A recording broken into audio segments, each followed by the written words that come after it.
ಎಲ್ಲರಿಗೂ ನಮಸ್ಕಾರ.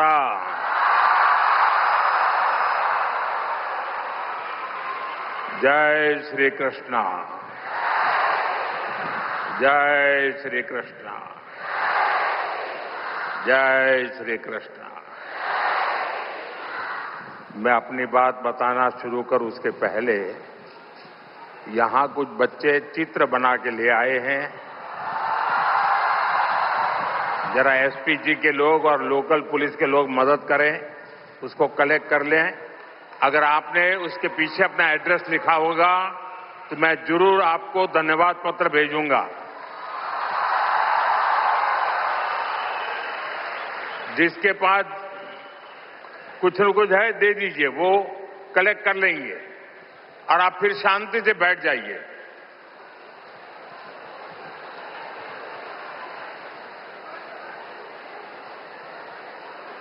ये बच्चे इतनी मेहनत करते हैं और कभी कभी मैं उनके साथ कभी अन्याय कर देता हूं तो दुख होता है मुझे.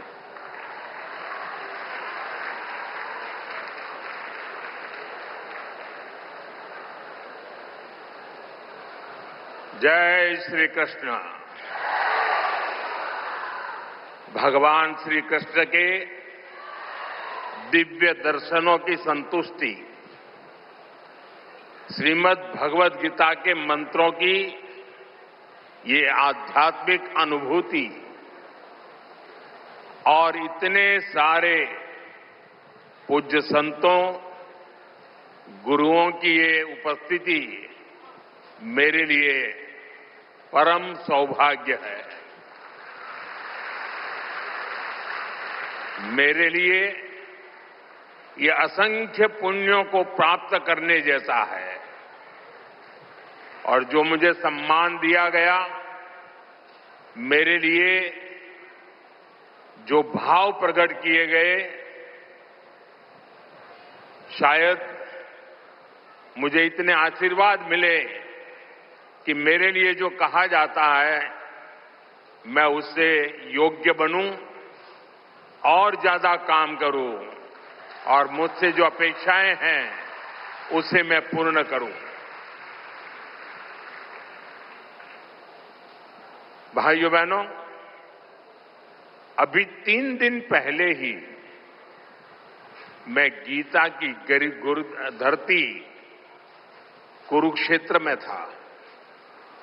अब आज भगवान श्री कृष्ण के आशीर्वाद और जगतगुरु श्री मध्वाचार्य जी के यश की इस भूमि पर आना मेरे लिए परम संतोष का अवसर है.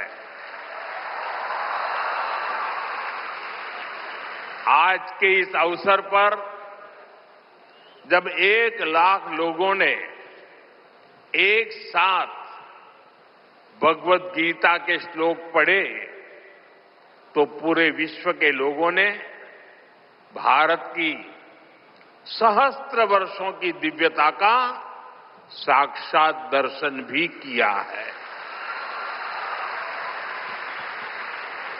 इस कार्यक्रम में हमें आशीर्वाद देने के लिए पधारे हुए श्री श्री सुगुणेन्द्र तीर्थ स्वामी जी, श्री श्री सुशींद्र तीर्थ स्वामी जी, कर्नाटका के गवर्नर थावरचंद गहलोत जी, केंद्रीय मंत्रिमंडल के मेरे सहयोगीगण, राज्य सरकार के मंत्री, सांसद, विधायक, उडुपी के अष्टमठों के सभी अनुयायी, उपस्थित अन्य संतगण, देवी और सज्जनों, कर्नाटका की इस भूमि पर यहां के स्नेहीजनों के बीच आना मेरे लिए सदा ही एक अलग अनुभूति होती है.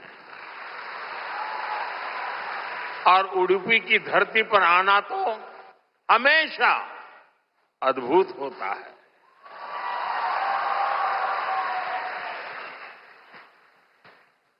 मेरा जन्म गुजरात में हुआ और गुजरात और उडुपी के बीच एक गहरा और विशेष संबंध रहा है। मान्यता है कि यहां स्थापित भगवान श्री कृष्ण के विग्रह की पूजा पहले द्वारका में माता रुक्मिणी करती थी। बाद में जगत गुरु श्री मध्वाचार्य जी ने इस प्रतिमा को यहां प्रस्थापित किया। और आप तो जानते हैं, अभी पिछले ही वर्ष मैं समुद्र के भीतर श्री द्वारका जी का दर्शन करने गया था। वहां से भी आशीर्वाद ले आया। आप खुद समझ सकते हैं कि मुझे इस प्रतिमा के दर्शन करके क्या अनुभूति हुई होगी। इस दर्शन ने मुझे एक आत्मीय आध्यात्मिक आनंद दिया है। साथियों, उडुपी आना मेरे लिए एक और वजह से विशेष होता है। उडुपी जनसंघ और भारतीय जनता पार्टी के सुशासन की मॉडल की कर्मभूमि रही है। 1968 में उडुपी के लोगों ने जनसंघ के हमारे वीएस आचार्य जी को यहां की नगरपालिका परिषद में विजयी बनाया था। और इसके साथ ही उडुपी ने एक नए गवर्नेंस मॉडल की नींव भी रखी थी। आज हम स्वच्छता के जिस अभियान को राष्ट्रीय रूप देख रहे हैं, उसे उडुपी ने 5 दशक पहले अपनाया था। जल आपूर्ति और ड्रेनेज सिस्टम का एक नया मॉडल देना हो, उडुपी ने ही 70 के दशक में इन कार्यक्रमों की शुरुआत की थी। आज ये अभियान देश के राष्ट्रीय विकास का राष्ट्रीय प्राथमिकता का हिस्सा बनकर हमारा मार्गदर्शन कर रहा है। साथियों, रामचरितमानस में लिखा है, कलिजुग केवल हरिगुण गाहा, गावत नर पावही भवथाहा। अर्थात कलयुग में केवल भगवत नाम और लीला का कीर्तन ही परम साधन है।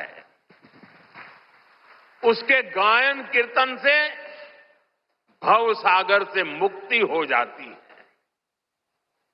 हमारे समाज में मंत्रों का, गीता के श्लोकों का पाठ तो शताब्दियों से हो रहा है, पर जब 1 लाख कंठ एक स्वर में इन श्लोकों का ऐसा उच्चारण करते हैं, जब इतने सारे लोग गीता जैसे पुण्य ग्रंथ का पाठ करते हैं, जब ऐसे दैवीय शब्द एक स्थान पर एक साथ गूंजते हैं, तो एक ऐसी ऊर्जा निकलती है जो हमारे मन को, हमारे मस्तिष्क को एक नया स्पंदन, एक नई शक्ति देती है।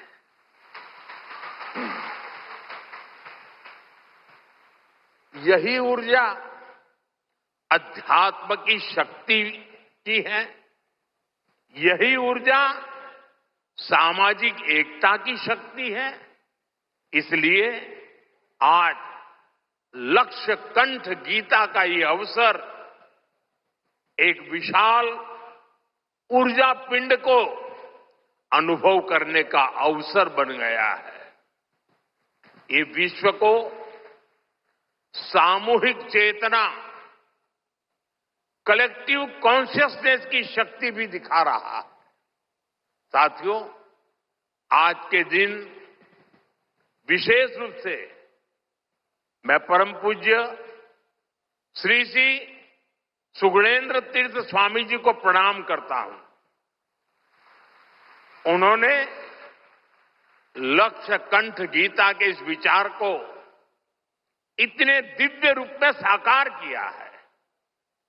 पूरे विश्व में लोगों को अपने हाथ से गीता लिखने का विचार देकर उन्होंने जिस कोटि गीता लेखन यज्ञ की शुरुआत की है, वो अभियान सनातन परंपरा का एक वैश्विक जन आंदोलन है। जिस तरह से हमारा युवा भगवत गीता के भावों से, इसकी शिक्षाओं से जुड़ रहा है, वो अपने आप में बहुत बड़ी प्रेरणा है।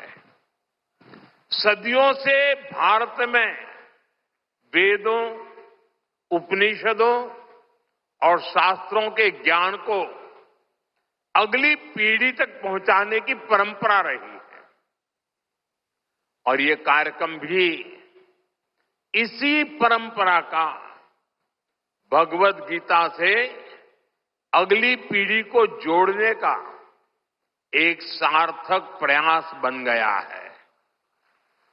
साथियों, यहां आने से 3 दिन पहले मैं अयोध्या में भी था।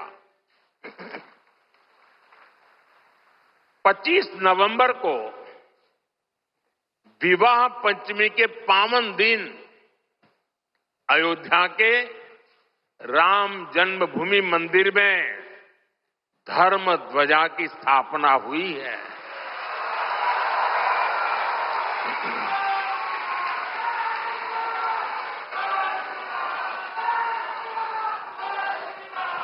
अयोध्या से उडुपी तक असंख्य राम भक्त इस दिव्यतम और भव्यतम उत्सव के साक्षी बने हैं। राम मंदिर आंदोलन में उडुपी की भूमिका कितनी बड़ी है, सारा देश इसे जानता है। परम पूज्य स्वर्गीय विश्वेश तीर्थ स्वामी जी ने दशकों पहले राम मंदिर के पूरे आंदोलन को जो दिशा दी, ध्वजारोहण समारोह उसी योगदान की सिद्धि का पर्व बना है। उडुपी के लिए राम मंदिर का निर्माण एक और कारण से विशेष है। नए मंदिर में जगत गुरु मध्वाचार्य जी के नाम पर एक विशाल द्वार भी बनाया गया है। भगवान राम के अनन्य भक्त जगत गुरु मध्वाचार्य जी ने लिखा था, रामाय शाश्वत सुविस्तृत षड्गुणाय सर्वेश्वराय बलवीर्य महारणावाय, अर्थात भगवान श्री राम 6 दिव्य गुणों से विभूषित सर्वेश्वर और अपार शक्ति साहस के सागर है। और इसलिए राम मंदिर परिसर का एक द्वार उनके नाम पर होना उडुपी, कर्नाटका और पूरे देश के लोगों के लिए बहुत गौरव की बात है। साथियों, जगत गुरु श्री मध्वाचार्य जी भारत के द्वैत दर्शन के प्रणेता और वेदांत के प्रकाश स्तंभ है। उनके द्वारा बनाई गई उडुपी के अष्टमठों की व्यवस्था संस्थाओं और नव परंपराओं के निर्माण का मूर्त उदाहरण है। यहां भगवान श्री कृष्ण की भक्ति है, वेदांत का ज्ञान है और हजारों लोगों की अन्न सेवा का संकल्प है। एक तरह से ये स्थान ज्ञान, भक्ति और सेवा का संगम तीर्थ है। साथियों, जिस काल में जगतगुरु मध्वाचार्य जी का जन्म हुआ, उस काल में भारत बहुत सी आंतरिक और बाहर की चुनौतियों से जूझ रहा था। उस काल में उन्होंने भक्ति का वो मार्ग दिखाया जिससे समाज का हर वर्ग, हर मान्यता जुड़ सकते थे। और इसी मार्गदर्शन के कारण आज कई शताब्दियों के बाद भी उनके द्वारा स्थापित मठ प्रतिदिन लाखों लोगों की सेवा का कार्य कर रहे हैं। उनकी प्रेरणा के कारण द्वैत परंपरा में ऐसी कई विभूतियां जन्मी हैं जिन्होंने सदा धर्म, सेवा और समाज निर्माण का काम आगे बढ़ाया। और जन सेवा की ये शाश्वत परंपरा ही उडुपी की सबसे बड़ी धरोहर है। साथियों, जगतगुरु मध्वाचार्य की परंपरा ने ही हरिदास परंपरा को ऊर्जा दी। पुरंदरदास, कनकदास जैसे महापुरुषों ने भक्ति को सरल, सरस और सुगम कन्नड़ा भाषा में जन जन तक पहुंचाया। उनकी ये रचनाएं हर मन तक, गरीब से गरीब वर्ग तक पहुंची और उन्हें धर्म से, सनातन विचारों से जोड़ा। ये रचनाएं आज की पीढ़ी में भी वैसी की वैसी ही है। आज भी हमारे नौजवान सोशल मीडिया की रील्स में श्री पुरंदरदास द्वारा रचित चंद्रचूड़ शिव शंकर पार्वती सुनकर एक अलग भाव में पहुंच जाते हैं। आज भी जब उडुपी में मेरे जैसा कोई भक्त एक छोटी सी खिड़की से भगवान श्री कृष्ण का दर्शन करता है तो उसे कनकदास जी की भक्ति से जुड़ने का अवसर मिलता है। और मैं तो बहुत सौभाग्यशाली हूं, मुझे इसके पहले भी ये सौभाग्य प्राप्त होता रहा है। कनकदास जी को नमन करने का सौभाग्य मिला है। साथियों, भगवान श्री कृष्ण के उपदेश, उनकी शिक्षा हर युग में व्यवहारिक है। गीता के शब्द सिर्फ व्यक्ति नहीं, राष्ट्र की नीति को भी दिशा देते हैं। भगवत गीता में श्री कृष्ण ने सर्वभूत हिते रताः ये बात कही है। गीता में ही कहा गया है, लोक संग्रहम एवापि संपश्यन कर्तुम अर्हसि। इन दोनों ही श्लोकों का अर्थ यही है कि हम लोक कल्याण के लिए काम करें। अपने पूरे जीवन में जगतगुरु मध्वाचार्य जी ने इन्हीं भावों को लेकर भारत की एकता को सशक्त किया। साथियों, आज सबका साथ, सबका विकास, सर्वजन हिताय, सर्वजन सुखाय, ये हमारी नीतियों के पीछे भी भगवान श्री कृष्ण के इन्हीं श्लोकों की प्रेरणा है। भगवान श्री कृष्ण हमें गरीबों की सहायता का मंत्र देते हैं और इसी मंत्र की प्रेरणा आयुष्मान भारत और पीएम आवास जैसी स्कीम का आधार बन जाती है। भगवान श्री कृष्ण हमें नारी सुरक्षा, नारी सशक्तिकरण का ज्ञान सिखाते हैं और उसी ज्ञान की प्रेरणा से देश नारी शक्ति बंधन अधिनियम का ऐतिहासिक निर्णय करता है। श्री कृष्ण हमें सबके कल्याण की बात सिखाते हैं और यही बात वैक्सीन मैत्री, सोलर अलायंस और वसुधैव कुटुंबकम की हमारी नीतियों का आधार बनती हैं। साथियों, श्री कृष्ण ने गीता का संदेश युद्ध की भूमि पर दिया था और भगवत गीता हमें ये सिखाती है कि शांति और सत्य की स्थापना के लिए अत्याचारियों का अंत भी आवश्यक है।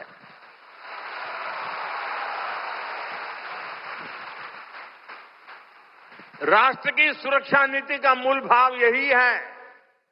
हम वसुधैव कुटुंबकम भी कहते हैं और हम धर्मो रक्षति रक्षितः का मंत्र भी दोहराते हैं।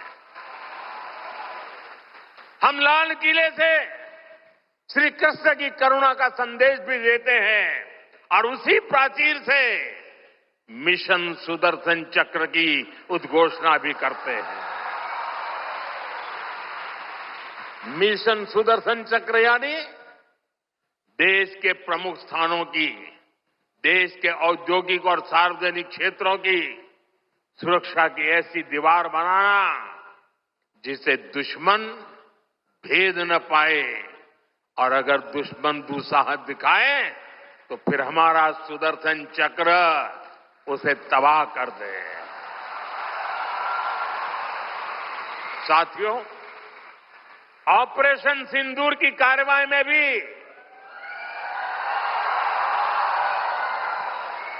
देश ने हमारा ये संकल्प देखा है। पहलगाम के आतंकी हमले में कई देशवासियों ने अपना जीवन गंवाया। इन पीड़ितों में मेरे कर्नाटका के भाई बहन भी थे। लेकिन पहले जब ऐसे आतंकी हमले होते थे तो सरकारें हाथ पर हाथ रखकर बैठ जाती थी। लेकिन ये नया भारत है, ये न किसी के आगे झुकता है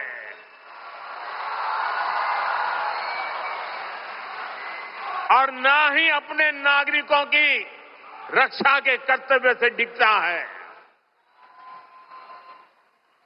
हम शांति की स्थापना भी जानते हैं और शांति की रक्षा करना भी जानते हैं। साथियों, भगवत गीता हमें कर्तव्यों का, हमारे जीवन संकल्पों का बोध कराती है और इसी प्रेरणा से मैं आज आप सभी से कुछ संकल्पों का आग्रह भी करूंगा। ये आग्रह 9 संकल्प की तरह है जो हमारे वर्तमान और भविष्य के लिए बहुत आवश्यक है। संत समाज जब इन आग्रहों पर अपना आशीर्वाद दे देगा तो इन्हें जन जन तक पहुंचने से कोई रोक नहीं पाएगा। साथियों, हमारा पहला संकल्प होना चाहिए कि हमें जल संरक्षण करना है, पानी बचाना है, नदियों को बचाना है। हमारा दूसरा संकल्प होना चाहिए कि हम पेड़ लगाएंगे। देश भर में एक पेड़ मां के नाम अभियान को गति मिल रही है। इस अभियान के साथ अगर सभी मठों का सामर्थ्य जुड़ जाएगा तो इसका प्रभाव और व्यापक होगा। तीसरा संकल्प कि हम देश के कम से कम एक गरीब का जीवन सुधारने का प्रयास करें। मैं ज्यादा नहीं कह रहा हूं। चौथा संकल्प स्वदेशी का विचार होना चाहिए। एक जिम्मेदार नागरिक के रूप में हम सब स्वदेशी को अपनाएं। आज भारत आत्मनिर्भर भारत और स्वदेशी के मंत्र पर आगे बढ़ रहा है। हमारी अर्थव्यवस्था, हमारे उद्योग, हमारी टेक्नोलॉजी सब अपने पैरों पर मजबूती से खड़े हो रहे हैं। इसलिए हमें जोर शोर से कहना है, vocal for local, vocal for vocal, vocal. साथियों, पांचवें संकल्प के रूप में हमें नेचुरल फार्मिंग को बढ़ावा देना है। हमारा छठा संकल्प होना चाहिए कि हम हेल्थी लाइफस्टाइल को अपनाएंगे, मिलेट्स अपनाएंगे और खाने में तेल की मात्रा कम करेंगे। हमारा सातवां संकल्प ये हो कि हम योग को अपनाएं, इसे जीवन का हिस्सा बनाएं। आठवां संकल्प, मैन्युस्क्रिप्ट्स, पांडुलिपियों के संरक्षण में सहयोग करें। हमारे देश का बहुत सा पुरातन ज्ञान पांडुलिपियों में छिपा हुआ है। इस ज्ञान को संरक्षित करने के लिए केंद्र सरकार ज्ञान भारतम मिशन पर काम कर रही है। आपका सहयोग इस अमूल्य धरोहर को बचाने में मदद करेगा। साथियों, आप नौवां संकल्प लें कि हम कम से कम देश के 25 ऐसे स्थानों का दर्शन करेंगे जो हमारी विरासत से जुड़े हैं। जैसे मैं आपको कुछ सुझाव देता हूं, 3-4 दिन पहले कुरुक्षेत्र में महाभारत अनुभव केंद्र की शुरुआत हुई है। मेरा आग्रह है कि आप इस केंद्र में जाकर भगवान श्री कृष्ण का जीवन दर्शन देखें। गुजरात में हर साल भगवान श्री कृष्ण और मां रुक्मणी के विवाह को समर्पित माधोपुर मेला भी लगता है। देश के कोने कोने से और खास करके नॉर्थ ईस्ट से बहुत से लोग इस मेले में खास तौर पर पहुंचते हैं। आप भी अगले साल इसमें जाने का प्रयास जरूर करिएगा। साथियों, भगवान श्री कृष्ण का पूरा जीवन, गीता का हर अध्याय कर्म, कर्तव्य और कल्याण का संदेश देता है। हम भारतीयों के लिए 2047 का काल सिर्फ अमृत काल ही नहीं, विकसित भारत के निर्माण का एक कर्तव्य काल भी है। देश के हर नागरिक की, हर भारतवासी की अपनी एक जिम्मेदारी है। हर व्यक्ति का, हर संस्थान का अपना एक कर्तव्य है और इन कर्तव्यों की पूर्णता में कर्नाटका के परिश्रमी लोगों की भूमिका बहुत बड़ी है। हमारा हर प्रयास देश के लिए होना चाहिए। कर्तव्य की इसी भावना पर चलते हुए विकसित कर्नाटका, विकसित भारत का स्वप्न भी साकार होगा। इसी कामना के साथ उडुपी की धरती से निकली ऊर्जा विकसित भारत के इस संकल्प में हमारा मार्गदर्शन करती रहे। एक बार फिर इस पवित्र आयोजन से जुड़े हर सहभागी को मेरी ढेर सारी शुभकामनाएं और सबको जय श्री कृष्ण, जय श्री कृष्ण, जय श्री कृष्ण।